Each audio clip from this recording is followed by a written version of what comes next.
How to reactivate Prizepicks account.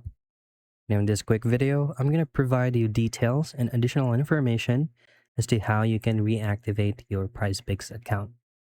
Now it's going to be case-to-case basis depending on what's the main issue, why your account got blocked or temporarily banned.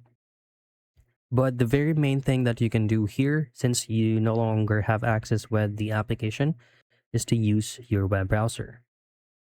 Now from your browser, just simply type in Prizepicks and choose on support phone, which is going to be 24/7.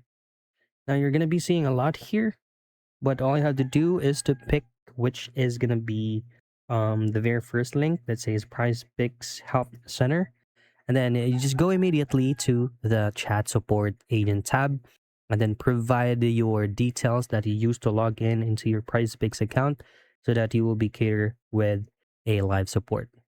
Now take note that you just have to wait for the Prizepicks customer service to get back to you and provide you confirmation that your account will be recovered.